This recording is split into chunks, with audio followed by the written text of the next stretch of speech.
Hello lovely people's. അപ്പോൾ ഇന്നാണ് Pooram, December 13, 2024. പൂരത്തിൻ്റെ ദിവസമാണിത്.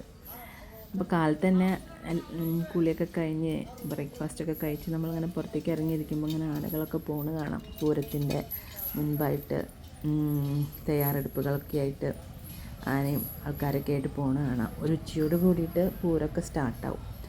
അപ്പോൾ ഞങ്ങളതിന് മുന്നേയൊക്കെ ഭക്ഷണമൊക്കെ കഴിച്ച് റെഡി ആയിട്ടിരിക്കും. വീടിൻ്റെ ഫ്രണ്ടിലിരുന്നാൽ തന്നെ ഓരോ കമ്മിറ്റികളുടെയും പൂരം പോകുന്നത് കാണാം, നാദസ്വരം പഞ്ചവാദ്യമൊക്കെ ആയിട്ട്.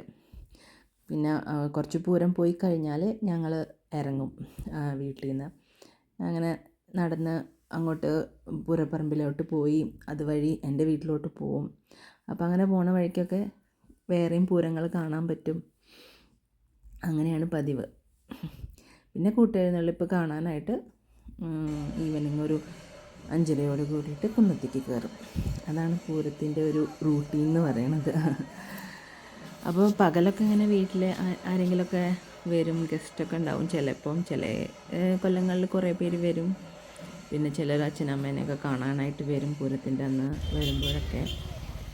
പിന്നെ എൻ്റെ വീട്ടിൽ നിന്നും ആരെങ്കിലുമൊക്കെ വരും. എന്നിട്ട് കുറച്ച് നേരം അവിടെ ഞങ്ങളുടെ ഇവിടെ വീട്ടിലിരുന്ന് പൂരം കണ്ടിട്ട് ഞങ്ങൾ മെല്ലെ പുറത്തോട്ട് ഇറങ്ങും പൂരപ്പറമ്പിലോട്ട്. എന്നിട്ട് എൻ്റെ വീട്ടിലേക്ക് പോയിട്ട് പിന്നെ തിരിച്ച് കൂട്ടെഴുന്നള്ളിപ്പ് കാണാൻ കുന്നത്തേക്ക് കയറും. അങ്ങനെയാണ് പതിവ്.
അപ്പോൾ പൂരമൊക്കെ സ്റ്റാർട്ടായി. ഞങ്ങൾ കുറച്ച് നേരം മുറ്റത്തിരുന്ന് കണ്ട് പിന്നെ പുറത്തോട്ട് ഇറങ്ങി. ഞങ്ങളുടെ കുടുംബക്ഷേത്രത്തിൻ്റെ മുന്നിൽ കൂടി അങ്ങനെ തന്നെയാണ് പൂരം പോവുക. അങ്ങനെ വീടിൻ്റെ അതിൽ തന്നെ പോയി കിഴൂർ സെൻറ്റർ അവിടെ എത്തി. പിന്നെ തിരിച്ചിങ്ങോട്ട് ഇതുവഴി തന്നെ വരും. എന്നിട്ട് പിന്നെ വൈശ്ശേരിയൊക്കെ വഴി അങ്ങനെ ബദനി വഴി പോയി, അങ്ങനെ വൈശ്ശേരി വഴിയൊക്കെ പോയി, അങ്ങനെ അമ്പലമൊക്കെ ചുറ്റി ഓരോ കമ്മിറ്റി ഓരോ വഴി കൂടെ പോവുക. അങ്ങനെ വന്ന് ഞങ്ങളുടെ വീടിൻ്റെ അധികനെ ഒക്കെ എൻ്റെ വീടിൻ്റെ അധികനെ ഇറങ്ങിപ്പോവും പൂരങ്ങൾ. എന്നിട്ട് പിന്നെ കിഴൂരമ്പലത്തിൻ്റെ കിഴക്കേ നട വഴി എല്ലാ പൂരങ്ങളും കയറി കുന്നത്ത് നിരക്കും. പിന്നെ കൂട്ടെഴുന്നള്ളിപ്പ് ഒരു 5:30 ഒക്കെ കഴിയുമ്പോൾ കൂട്ടെഴുന്നള്ളിപ്പ് തുടങ്ങും. അപ്പോൾ ഇതിപ്പോൾ കാർത്തിക സമാജത്തിൻ്റെ പൂരമാണ് നടന്നുകൊണ്ടിരിക്കുന്നത്. നമ്മുടെ കൊട്ടപ്പടി സുരേന്ദ്രൻ്റെ നാദസ്വരം. അപ്പോൾ പിള്ളേരൊക്കെ അതിനോടൊപ്പം ഡാൻസൊക്കെ ചെയ്ത് ആഘോഷിക്കുകയാണ്. നല്ല രസമാണ് ഇതൊക്കെ കാണാൻ. ഇപ്പോൾ പിള്ളേർ തന്നെയാണ് കൂടുതലും. അങ്ങനെ പെണ്ണുങ്ങളൊന്നോ ആണുങ്ങളൊന്നോ ഒന്നുമില്ല, പെൺകുട്ടികളും ഉണ്ടാകും ആൺകുട്ടികളും ഉണ്ടാകും കളിക്കാൻ. ഇപ്പം നല്ലൊരു വൈബ് തന്നെയാണ് പൂരത്തിൻ്റെ ആ ഒരു ദിവസം. അത് ആസ്വദിക്കുന്നവർക്ക് മനസ്സിലാവും അതിൻ്റെ ആ ഒരു പോസിറ്റീവ് വൈബ് എന്താണെന്നുള്ളത്.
അപ്പോൾ ഇനി ആനകൾ നിരന്ന് നിൽക്കുന്നതും കൂട്ടി എഴുന്നള്ളിപ്പും കാണാനായിട്ട് കുന്നത്തേക്ക് കയറാൻ പോവാണ്. ഈ വിവേകാനന്ദ കോളേജിൻ്റെ പടി വഴിയാണ് കയറുക.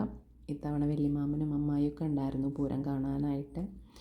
അപ്പോൾ അമ്പലത്തിൻ്റെ ഫ്രണ്ടിലായിട്ട് വലിയൊരു പാലമരമുണ്ട്. അതിൻ്റെ താഴെയായിട്ട് എല്ലാ കമ്മിറ്റികളുടെയും ആനകളിങ്ങനെ ഡിസ്റ്റൻസ് കീപ്പ് ചെയ്തിട്ട് നിരന്ന് നിൽക്കും. അതിൻ്റെ ഫ്രണ്ടിലായിട്ട് പഞ്ചവാദ്യവും മേളവും നാദസ്വരവും എല്ലാം ഉണ്ടാവും. അതിൻ്റെ ഒപ്പം ആ നാട്ടിലെ ജനങ്ങളെല്ലാം കൂടി താളം പിടിച്ച് നിന്ന് കളിക്കുന്നതും, പിന്നെ കുന്നത്ത് മൊത്തം ജനങ്ങളായിരിക്കും അത് കാണാനായിട്ട്. ആ ഒരു കാഴ്ച കാണാൻ നല്ലൊരു രസമാണ്. ആ ഒരു മണിക്കൂർ ആ ഒരു സൗണ്ട് നമ്മളുടെ ബ്രെയിനിൽ ഇങ്ങനെ എന്താ ഒരു പോസിറ്റീവ് വൈബ്രേഷൻ പോലെയാണത്. അപ്പോൾ അത് കാണാനായിട്ടുള്ള പോക്കാണ്. കണ്ടില്ലേ, ആനകൾ നിരന്ന് നിൽക്കുന്നത് കാണുന്നില്ലേ? അതിൻ്റെ ഫ്രണ്ടിലായിട്ട് റോഡിൽ ജനങ്ങളും ഉണ്ടാകും. പിന്നെ പഞ്ചവാദ്യം, മേളം, നാദസ്വരം എല്ലാം ഉണ്ടാവും. പിന്നെ ഒരു 6:30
കഴിഞ്ഞ് പൂരം അയച്ചു വിട്ടിട്ട് പിന്നെ കണ്ടുള്ളതാണ് തെയ്യത്തിൻ്റെ എഴുന്നള്ളിപ്പ്. അത് എല്ലാം കഴിഞ്ഞിട്ട് തുടങ്ങുന്നതാണ്. അത് രാത്രിയിലാണ് നടത്താറ്. എവിടുന്നാണോ, ഏത് കമ്മിറ്റിയിൽ നിന്നാണോ അവിടുന്ന് എഴുന്നള്ളിച്ച് അമ്പലത്തിൻ്റെ അവിടേക്ക് വന്ന് അവിടെ കുറച്ച് നേരം കളിച്ച് അങ്ങനെ ആ സമയത്താണ് അവിടെ കാണാം. അതായിരുന്നു അവസാനം കണ്ടത്. അത് കാണാനും നല്ല രസമാണ്. ഓരോ രൂപങ്ങളായിട്ട് ഇങ്ങനെ കളിക്കുന്നത് കാണാൻ നല്ല രസമാണ്. അത് 2-3 കമ്മിറ്റിക്കാരുടെ വകയായിട്ടുണ്ടാവും. ഇപ്രാവശ്യം കുറച്ചധികം ഉണ്ടായിരുന്നു എന്ന് തോന്നുന്നു. സാധാരണത്തേക്കാളും കൂടുതലുണ്ടായ പോലെ ഇക്കൊല്ലം തോന്നി. അപ്പോൾ അതായിരുന്നു പൂരത്തിൻ്റെ ദിവസം. അപ്പോൾ ഇന്നത്തെ ഈ വീഡിയോ ഇത്രയേ ഉള്ളൂ. ഇനി അടുത്തത് രാവിലെ പൂരത്തിൻ്റെ വീഡിയോ ആയിട്ട് വരാം. അപ്പോൾ അത്രയേ ഉള്ളൂ. ബായ്.